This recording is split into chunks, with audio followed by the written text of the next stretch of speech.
heard this phrase once too often that now I'm gonna make a video about it. And the phrase is, the world isn't ready for this yet. You know, if you're an Oprah fan, that's one of the things she says, like a mantra, is the world isn't ready for this yet. And it's like, why the hell aren't we ready? Like, what's holding us up? I'm ready. You know, so I've seen a few people that kind of see a bigger picture and they stop talking because the world isn't ready for it. Nobody's listening. And I just had a comment that the world isn't ready for this, but when the world is ready, I'll be there. And I've had those same voices, you know, like everything that I see, I can see the world isn't ready for this. I mean, who the hell is ready to hear that the human body is not meant to die yet? That is kind of an outrageous thing to be saying. But,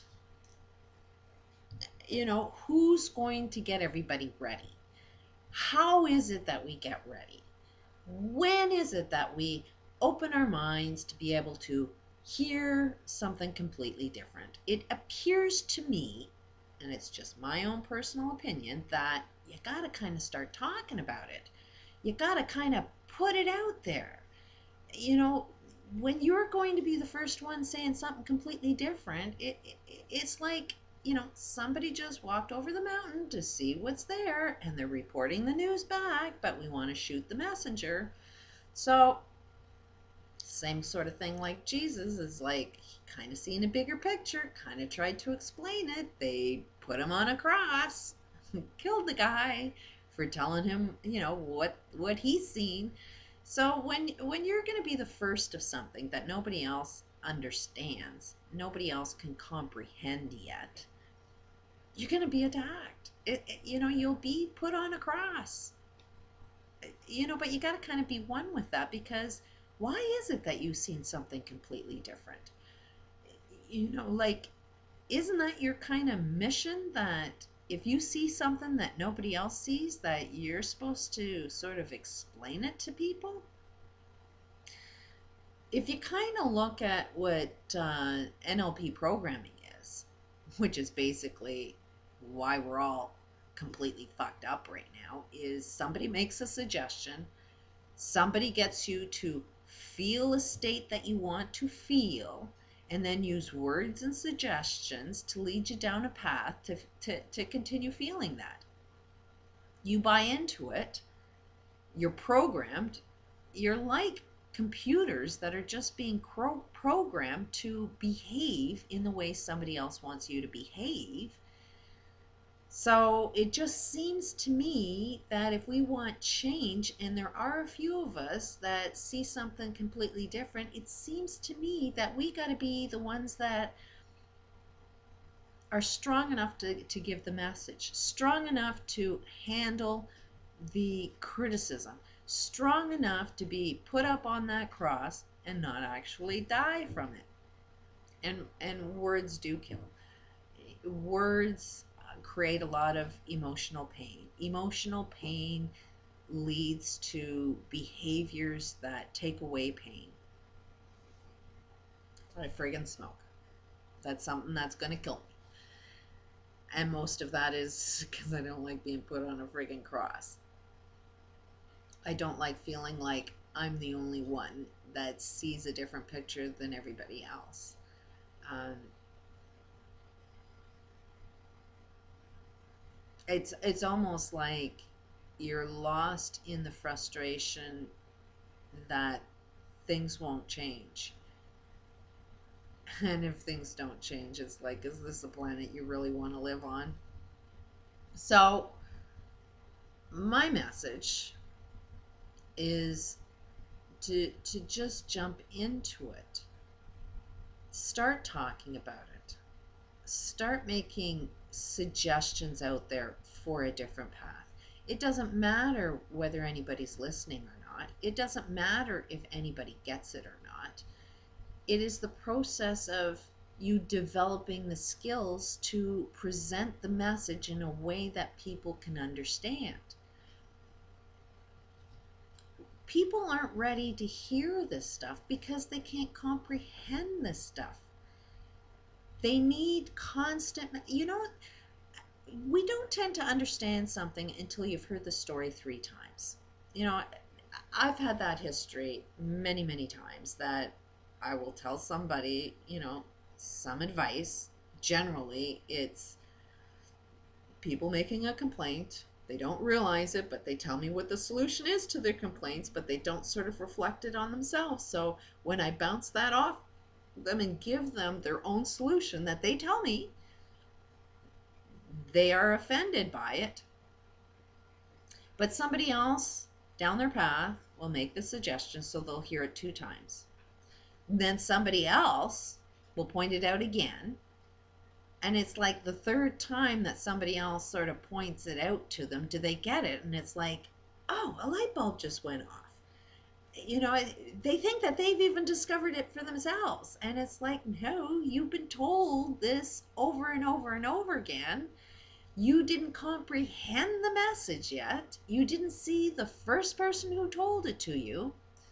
You didn't see the second person who told it to you. You didn't see the third person who told it to you. You got it probably in a dream that you woke up one morning and said, I got a great idea. I just got an awakening. And what happened is that you got a little bit of information. And over time, that information developed into a concept that you can now comprehend and understand. So, my message, if you feel people aren't ready to hear what you've got to say, it was more, the same thing that I went through, and it's more like I wasn't ready to say what it is I needed to say. And I had to jump out of that and be ready to say what it is I needed to say. And one of them is, like I've said in my other videos, I needed to learn how to communicate a little bit more effectively. I had to learn how to communicate in a way that other people can relate to what it is that I'm saying. I had to get on the same page as everybody else's comprehension level and learn how to introduce something completely different without it being offensive, without it being critical, trying to introduce conversation so that we can explore and question things and discover things and then come up to a conclusion of what is it that we want to really understand. So I learned that it was me that wasn't ready. And then I just had to make a rule in my life that says, you know what, I'm ready. I'm ready to talk. And yeah, the rest of the world isn't ready to hear it, but that's okay, because as I'm in my process of getting ready to talk, I'm improving my own skills. And the process of improving my own skills keeps putting messages out there and keeps putting a suggestion out there that eventually people will get a good idea. And they'll think it came from them. But I don't think I'm alone in this. I don't think that anything I'm saying is actually in disagreement with anybody, because I'm not getting any negative comments. I think a lot of people are in the same agreement with me, but it's our communication.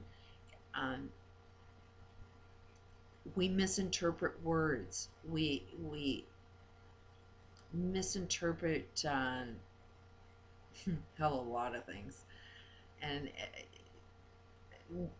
mostly, I mean, at the end of the day, it's all going to be about your belief systems. So it's a matter of shifting what everybody else believes in, and nobody wants to believe in something completely different. That is the big challenge, is how do you change everybody's belief systems? Everybody's tied to a Bible. everybody's tied to a science rule. Everybody's tied to your culture and heritage belief systems. So that is the biggest challenge that I'm faced with is, okay, how do you change a global belief system? You know, talk about a freaking challenge.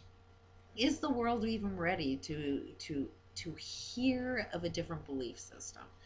And it's like, no, nobody's ready to change what they believe in. Everybody's going to be trying to pressure me to believe in what they believe. And it's like, I've been there, done that, believed in that, found out it didn't work. So I'm ready for that conversation. If anybody wants to disagree with any of my personal belief systems, it's like, let's bring it on. Let's have that conversation. That's the way we'll find out truth, is through that conversation. So I say to anybody that says, if you see a different picture, it's like, I need you to be talking about it, because chances are your bigger picture is very similar to me, and I don't want to be the only one talking about it. We need to keep putting this new stuff out there, these new belief systems out there, so it brings out the suggestion that inspires people to have some good ideas. And you know what? It's going to be a good idea that ends up shifting us out of this global depression. It's going to be a good idea that makes us jump into all of the solutions to every problem that we're faced with. If you really, really want to look at it, we've got some massive global problems. And while we're looking for one person or one group to actually solve that problem, how many people on the friggin' planet? If everybody got to work and was the solution to their own individual problem, would we not solve global problems? Like, if everybody was working on the solution to every problem that you happen to suffer from, wouldn't that unfold sort of like a global peace? But as long as we're looking out there, as long as we're looking for one guy out there that's going to come up with the plan that ends up solving everybody's problems, it's like, that's kind of, you don't want people telling you what to do. You don't want to be believing in a belief system that doesn't work, but yet you're asking for somebody to create a belief system that, you can be guided down. And it's like, the universe is hiring. If you got a problem, get to work and solve your problem. If everybody did that, we would jump into the solutions a hell of a lot faster. But as long as you're going to believe the solution is out there and not from within, we're going to constantly see the problem over and over and over again until we decide we want to jump into the solution. The universe is hiring. Let's just all get to work and solve our own problems. And a lot of that is, we need to form together. We need to unite. We need to get on the same page. We need to learn to ask for what it is we need instead of assuming what other needs and pushing ourselves on other people. It's kind of the thing that's not working. Peace out.